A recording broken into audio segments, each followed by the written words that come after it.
আসসালামু আলাইকুম। কেমন আছেন সবাই? অনেকদিন পরে আজকে ক্যামেরার সামনে আসলাম আমাদের চিরিবন্দর উপজেলা পুকুরঘাট। আপনারা হয়তো অনেকেই দেখেছেন। অনেকদিন পর আসা, আসলে সময় হয়ে ওঠে না। সব কিছু মিলে সবচেয়ে বড় যেটা মানুষের জীবনে প্রয়োজন সেটা হচ্ছে সময়। সময় নিয়ে একটু কথা বলি। বিষয়টা হলো যে সময় না হলে যা হয়, আজকে দেখেন আমি দীর্ঘ 3 মাস মেবি হয়তোবা ক্যামেরার সামনে আসতে পারিনি। না আসার পিছনে কারণ ওই যে ঘুরে ফিরে একই কথা, সময়, ব্যস্ততা সবারই জীবনে আসে। তো আজকে বেরোলাম, একটু বেড়াবো। আমার সাথে ক্যামেরায় যে সহযোগিতা করছে আমার ভাগিনা নুরুল ইসলাম, নুরুল আলামিন শাহ, একটু ভুল হচ্ছে, যাই হোক মিস্টেক হতেই পারে।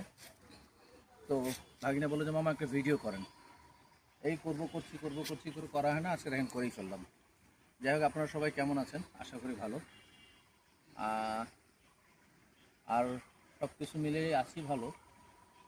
মানুষের প্রতিদিনের জীবনের চাহিদা পূরণ, আমার সাংসারিক জীবন, আমার লাইফ, সব কিছু মিলে ঝুলে ভালোই আছে আলহামদুলিল্লাহ, আপনাদের দোয়াতে। তবে আপনারা যে যেখানে থাকবেন, প্রতিবারে ভিডিও শেষে একটা কথাই বলি, ভালো থাকবেন, সুস্থ থাকবেন, সুন্দর থাকবেন, নিজের প্রতি খেয়াল এবং সকলকে নিয়ে ভালো থাকার চিন্তাভাবনা। দেখা হবে ইনশাল্লাহ।